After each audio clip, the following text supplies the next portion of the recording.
Welcome to the Fuel the Fight podcast. I'm Lieutenant Colonel Nick Behringer. We have another spectacular episode, basically spectacular episode after spectacular episode.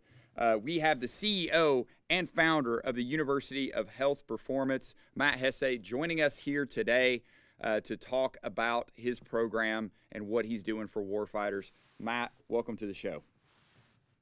Appreciate it, Nick. Glad to be here. Matt, you know, one of the things I like to talk to people who served in the military and how I kind of like to start is, can you talk a little bit about your Army story and what brought you in the Army and your time in service? Yeah, I think, you know, that the answer to that has changed over time as I've gained more perspective on my adolescence and just growing up as a young man. You know, like a lot of young men and women who enlist, I came from a background that was a little bit challenging. I think when you have challenging backgrounds as children, you have the sort of, I guess, desire to make sure that others don't suffer. It's an interesting thing about human beings that you know, you experience trauma at a young age and you don't really know how to feel empathy for yourself, but you know how to feel it for others. And so it creates, I think it's quite special, a desire to serve others. And so at a young age, I felt that. And so when I got the chance to enlist, I did at 17. And, you know, the Army played a pretty big role in my development as a young man. And I didn't realize it as much at the time. I thrived in service, but I didn't realize at the time. I don't think we realize a whole lot when we're 18 years old about ourselves. But looking back on it now, it's the foundation for everything that I value so much. And so my service was fairly illustrious in terms of what I did. You know, I enlisted with an artillery battalion, reclassed as an infantryman, and did 4 years, and then went into the reserves partway through that. So I really didn't. We weren't at war at that time, but you know, I carried with me a lot of you know, because I valued what I learned so much with my brothers and sisters when I was training. As I grew and became older and became successful in business, I was always drawn back to that and wanted to continue to serve it and continue to serve in general. No, thanks for that. So the Army kind of allowed that, you know, that framework for growth and you know, to that launching point for you from there. You know, one of the things Absolutely. that with your background that I'm so interested in, especially as a dietitian, is, you know, you started off in the supplement industry, and you know, you owned supplement distribution stores, and then you owned a very successful supplement company. What I would love to hear is there anything that you can share about the supplement industry, maybe that the average consumer doesn't know, that if there was any, you know, thing that, or you're willing to share that the average consumer doesn't know, that they should know maybe? Yeah, I think, well, first of all, you know, it's an industry where, especially if you're working in like a nutrition store, either as a nutritionist or just as an informed advisor, I think it's a really special space in that I really believe in the power of nutrition and its ability to heal. I came to that space from a wrestling injury. I broke my neck wrestling and became fascinated with calcium and HMB and you know, glucosamine chondroitin and all these ingredients that have, you know, I think have been shown in lots of clinical studies to work. The challenge with supplements is that people, I think, view them as quick fixes, and they're really more about supplementing your diet for longevity and health and wellness. And so I think, you know, I entered the sports nutrition side of the supplement world after my injury. And then I started working in nutrition stores in college, and yeah, I was fascinated by the reason people were purchasing products, and you know, sort of the why behind the what. But I became like super passionate about helping people build strategies to achieve their goals, and it was always built around not what supplements should I sell them, but what products do they need to augment or support, which meant that I had to learn all about training and all about nutrition. or I couldn't really supplement what they were missing. And so I spent a lot of time learning about customers. And so I think that's the core of what that space should be. And it's, despite I think a lot of people's belief about supplements, they are really, really effective. But you have to understand that they are a supplement, and that people need to take them in combination with a healthy diet and a healthy exercise program. So you're saying, and if you're looking for more juicy stuff than that, I can give you some probably if you want. No, I'm not. I'm not looking for anything juicy at all. I want to, I take supplements. I take a vitamin D supplement and creatine and some other things. And again, it's a personal choice I've made based off of research, et cetera. But I think it was good to get that kind of perspective of, especially from somebody in the industry, that it's a supplement to your diet, that you're doing all these other things. You exercise, you eat well, you do these things, and then you do this. To where, as a story I always told at a unit I previously served in, I saw this guy. He basically had a supplement store in front of his wall locker, and then there was Burger King in front of it, or a fast food bag. So I was like, you could probably focus on some other things. But no, that's great. Very common. Very common. Yeah.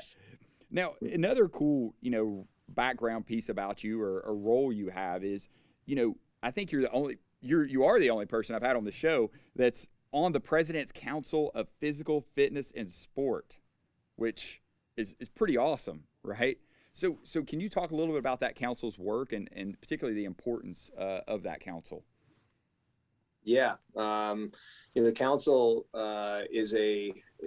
goes back, I think, beyond even Arnold Schwarzenegger, when he was the chairman of the council. And the idea behind it is to drive innovation, health and wellness,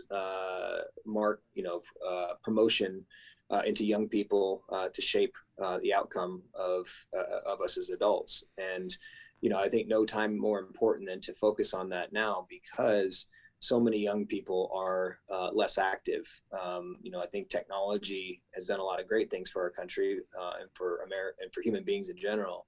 But it's also, I think, I know from the research, it's created a more sedentary population. Obviously, when we look at it from a defense perspective, that's a really high-risk situation. I think the National Activity Plan, which Dr. Bornstein authored a paper on, showed the effect that technology is having on young people and their ability to be able to serve from a physical perspective. Obviously, that in itself is a bit scary, but when you take it to the mental health perspective, which I think we're seeing now, there's so many mental health issues in our country and throughout the formations. It's a big issue with the Department of Defense and in the VA, and I really believe that it stems from a lack of physical fitness, and that physical fitness is, when it's incorporated, it is an effective way to drive mental and emotional health. And I think that's why we're at the DoD level now focused on H2F and trying to sort of break the silos down between physical, mental, emotional, sleep, and nutrition. We've got to create the connective tissue between those spaces to actually make it work. And but if we bring folks into the basic training who have never run a mile, and people laugh at that, and I actually say, like, no, it's legitimate. People are showing up having never been able to, at MEPS at least, have never been able to do that. I've never done it.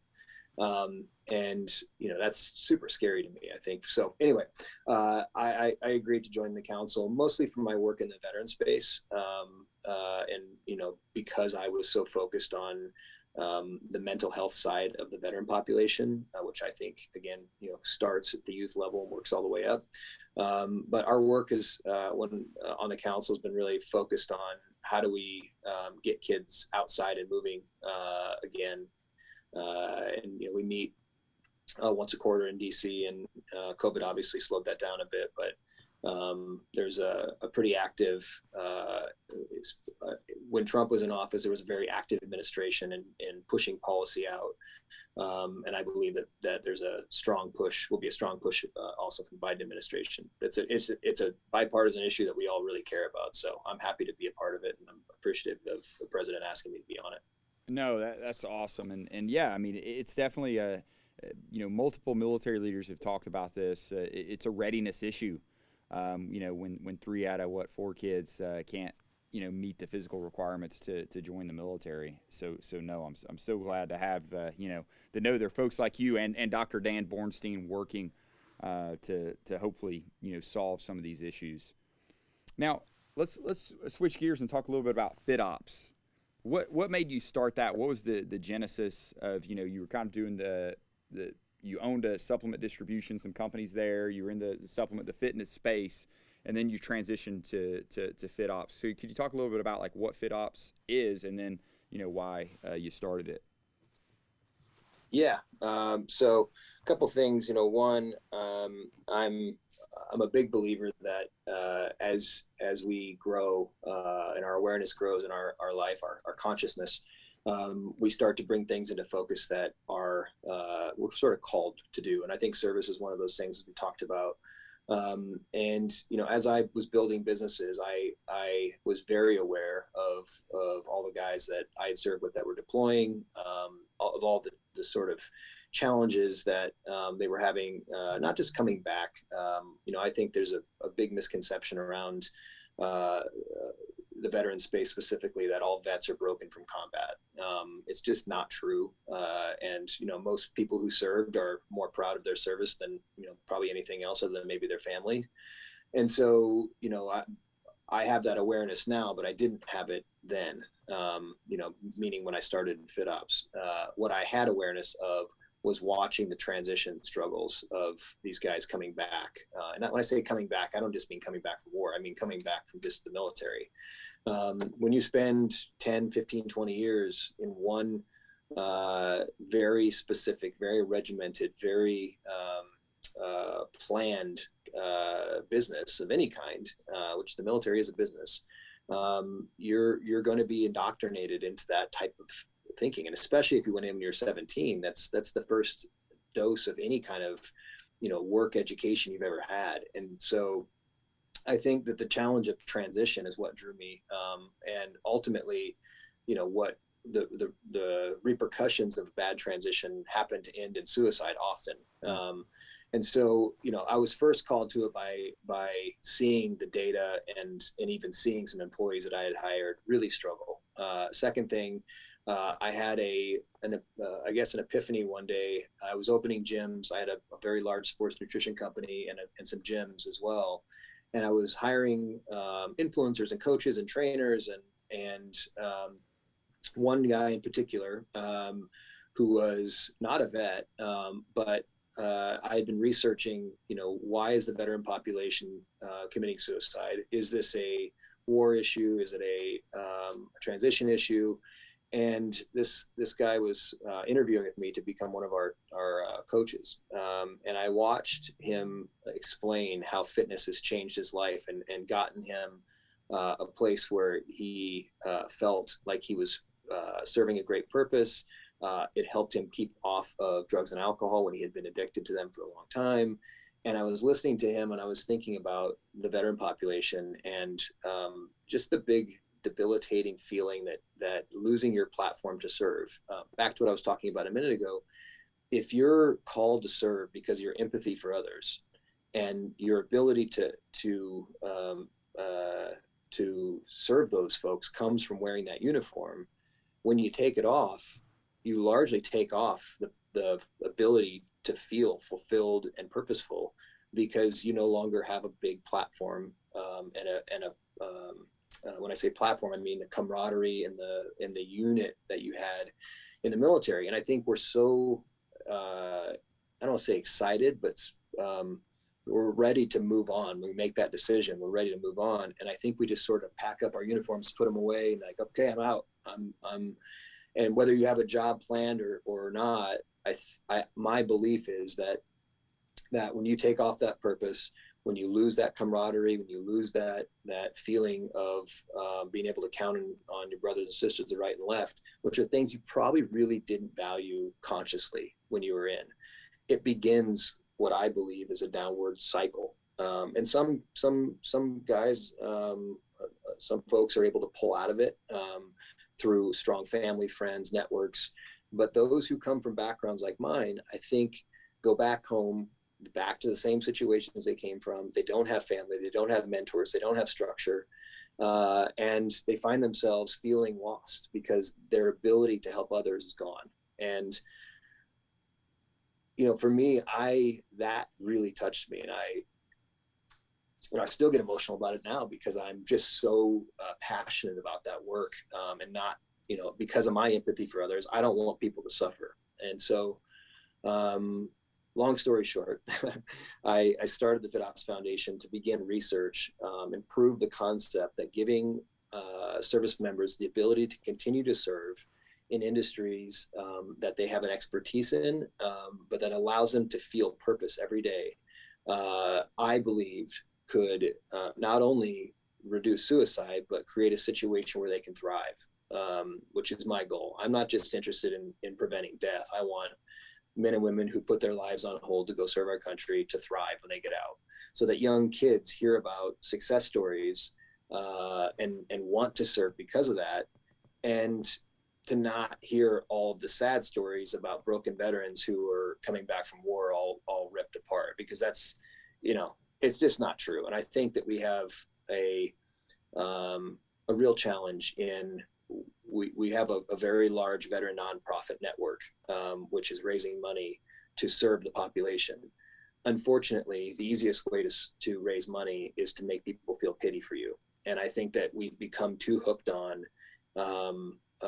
making civilians and companies and people who want to give pity the population.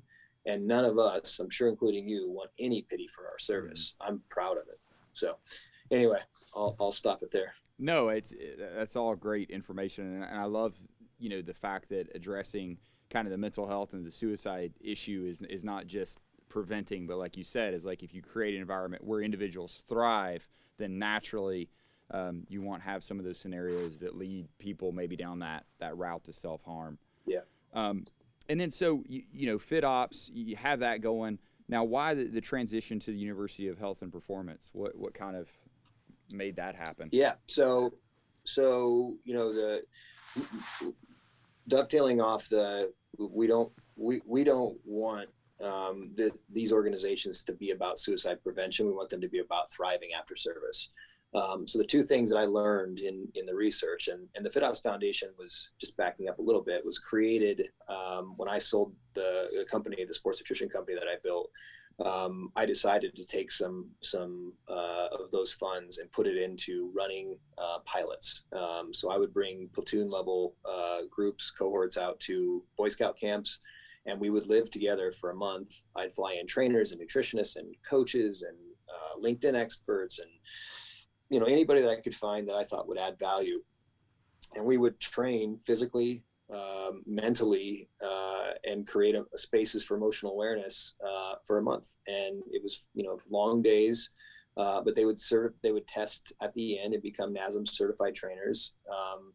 But the ultimate goal was a holistic coach who knew how to value themselves, knew how to love themselves, knew how to help others find purpose and passion in their life. And so, not just to create a concept of, what would a good transition look like? It's actually to create a roadmap. And so we did 10 pilots, put about 300 veterans to the program. And then COVID happened. I took all the data, started writing a book called The Purpose Blueprint, which is essentially a lot of the data distilled down with some new thinkings, which were brought into the fold through the addition of some smart minds in the space. One being PhD candidate Ben Frakley, who was a head of mental performance for the Toronto Blue Jays for 5 years. Prior to that, Ranger Regiment. You might know who he is. His father is a retired 3-star. Really, really phenomenal person who helped me sort of frame up. Not just, becoming a personal trainer is not challenging. There's a theoretical and a practical side of that. But incorporating and creating that connective tissue between the physical trainer, the mental coach, and the emotional awareness spaces, that is the Army's trying to do that now. And, I wanted to do it in one coach generalist because I believe that the future is about integrators. We're a society that's created all these silos of excellence. And now what we're doing is trying to pull them together as force multipliers for each other. So I wanted to create the ultimate force multiplication 4-pillar system that created empathetic coaches out of the veteran and service member population. So that's what we did. The curriculum was created out of the book. And then the transition into the University of Health and Performance was strictly need-based for 2 reasons. One, nonprofits are great. I think that they serve a great purpose in our country. But they're generally built to consume capital. And, it's not that I don't think that you can build sustainable nonprofits, but raising money and creating donations, back to the whole thing we were just talking about, going out and shaking your cup for donations is a lot easier when you do it off of pity than it is off of an empowered platform. So what I decided to do is to create a school. And, we're in month, I don't even know how long of working with the VA to build the GI Bill into our program.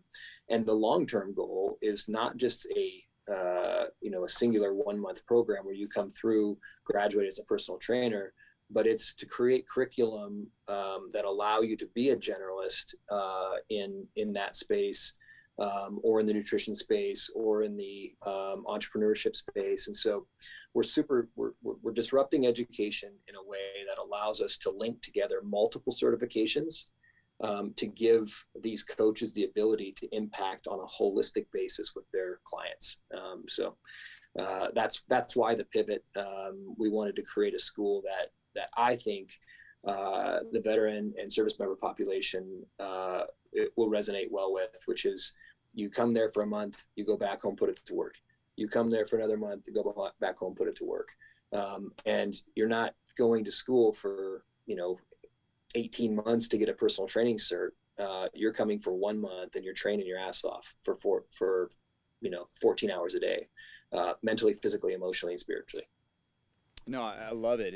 And so for folks who don't know, who are listening to this University of Health and Performance, this is a physical location in Bentonville, Arkansas.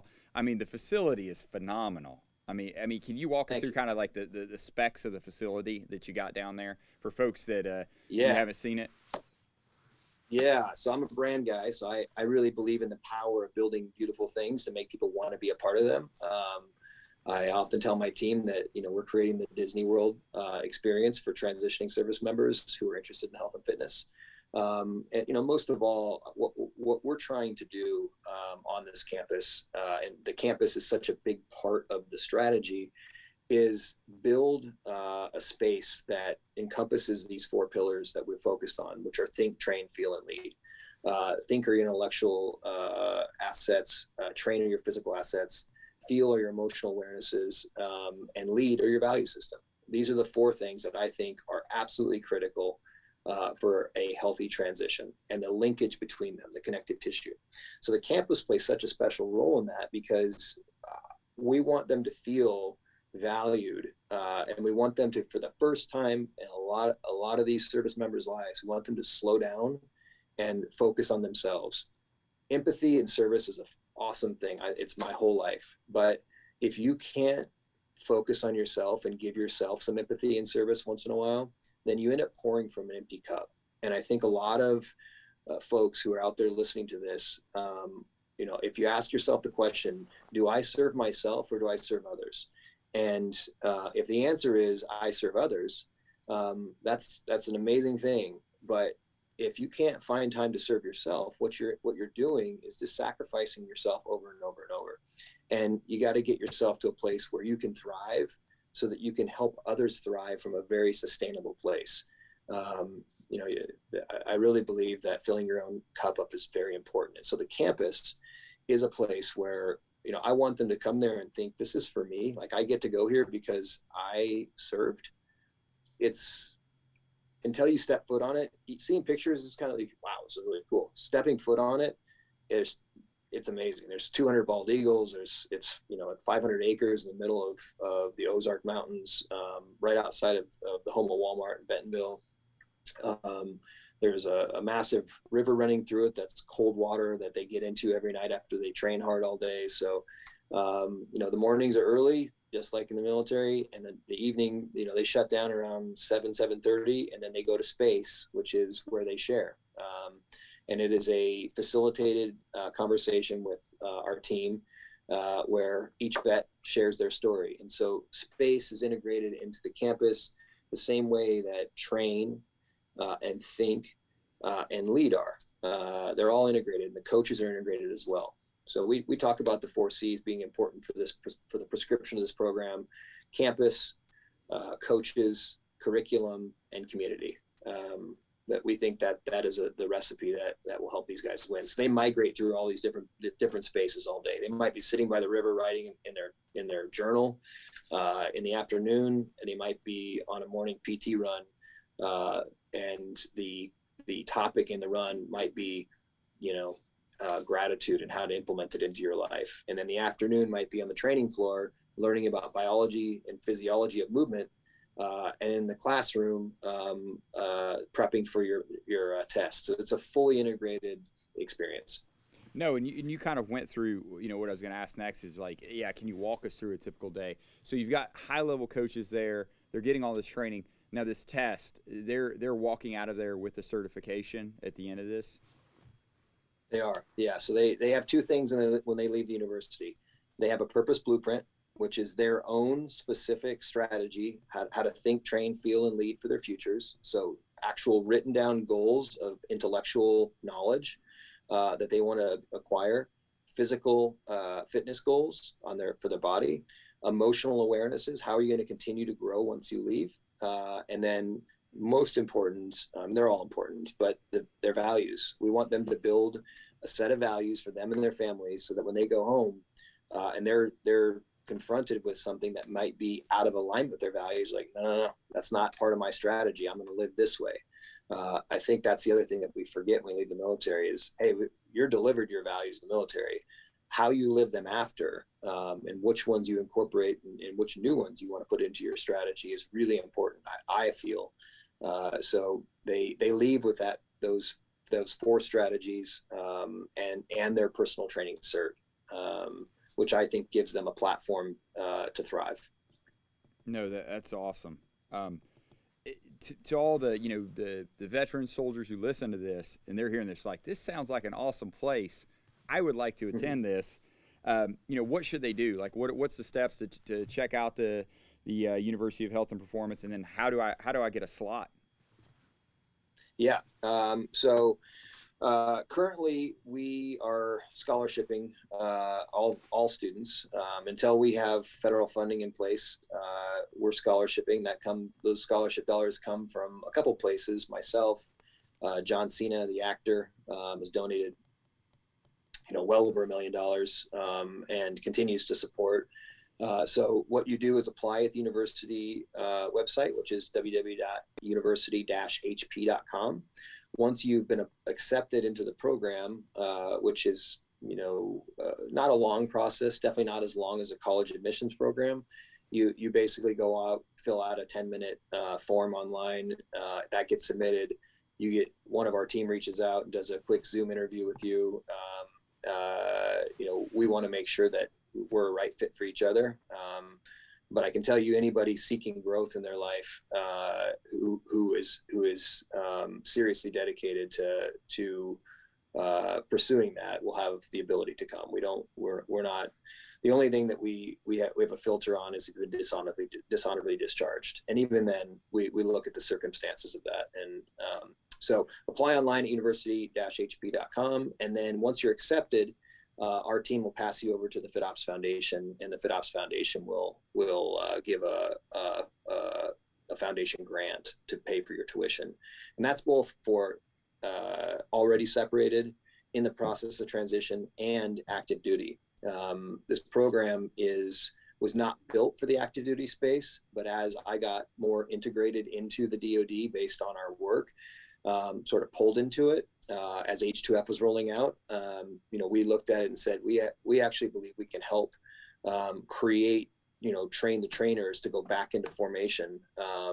So if there's a service member listening that's passionate about health, fitness, and nutrition, and you still have several years to serve, I think there's a real value in coming through here now and being a leader within your formation in health and fitness holistically. And we believe we can give you that platform or at least support the acquisition of it. No, that's awesome. And just to be clear, so that grant or scholarship that covers travel there and the entire everything. Wow. Yeah, it covers your travel, your room, your board, your gear. You get some cool gear. It covers all your food, your lodging, your testing, and your flight home. And that was one of the reasons I wanted to have you on, Matt, because I think you have one of the best well-kept secrets right now that I think if more folks knew about it, if you're not already, you'd be flooded with applicants because that's such an awesome scenario for veterans, active service members, etc. No. Well, getting to live your purpose every day, which is, I get to live mine. I couldn't think of, and I've done some really great professional stuff, but there's nothing that compares to this, and I love doing it. So being able to serve this population is my greatest honor. No, that's awesome. Do you have any book recommendations or resources that you recommend for, outside of obviously coming to your program? I've got the Purpose Blueprint, the book, but what else? Is there anything else out there? I'm a terrible reader, Nick, and you said that you asked me that question, and I thought about it, and if I could have gone online and looked up a book and be like, hey, this is a good one. No. I'm not. I grab a hold of concepts. One of my gifts and curses is that I am a generalist as well. I love to grab pieces of things and put them together. So there are books that have impacted me. I think How to Win Friends and Influence People was a book that I really gravitated towards. The title sounds it's a Dale Carnegie book. The title sounds kind of cheesy, or I don't know what the right word is, but it's a great book, and it's been around a long time, and a lot of leaders you'll find it inside of their reader recommendations. So if you haven't read that, I think that's a great book. Good to Great is another one that I think is has a lot of valuable information. Simon Sinek's books around your why and finding your purpose. I'm a big believer in knowing who you are and why you are the way you are, and aligning your life based on that.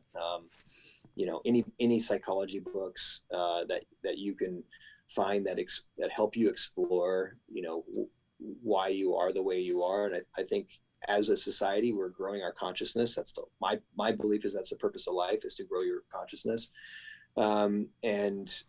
So for me to give a book recommendation, I think it would need to be individualized by the person and what they're trying to achieve. So I generally say the place you want to go in your life, find mentors, and that can be authors who you respect because of what they've done in their life, and then emulate them and consume all of the knowledge you can from them, whether that be in a book or in person. I think that is the fastest way to model success is to find someone who's done something similar that you want to do, and clone it, emulate it, learn. And everybody's different, so that's my recommendation. No, that's great, and you're being very humble when you talk about generalist. If you're a generalist, you're a supreme generalist.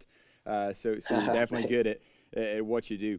Where can folks find you, reach you, if they want to learn more about you or about your work?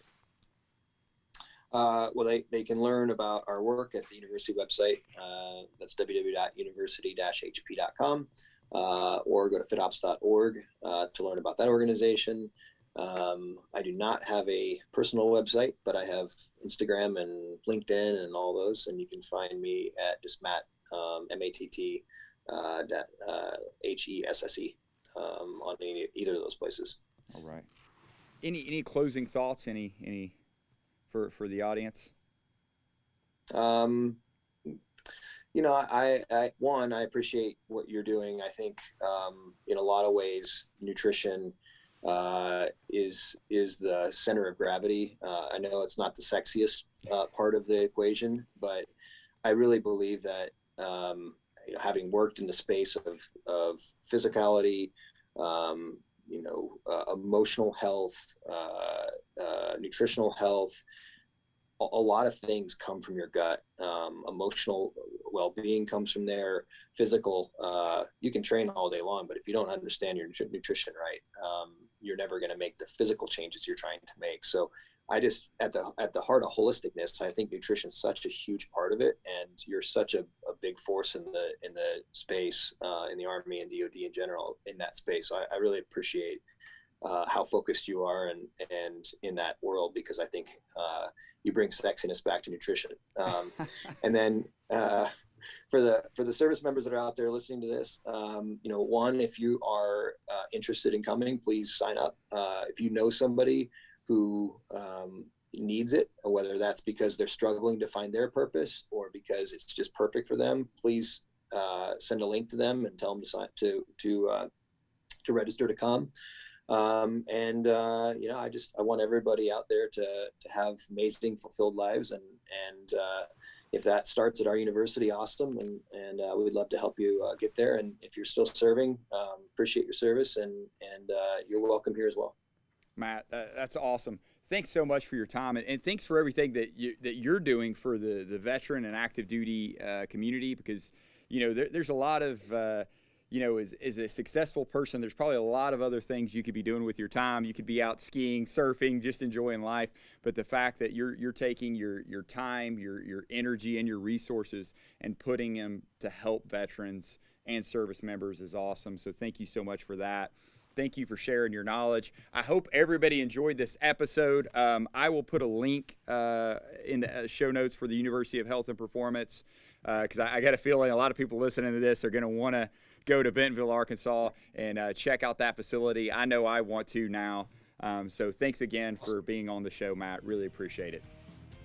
Appreciate you, and thanks to you and your team, and we'll see you on the campus soon. Yeah, we'll see you. Thanks.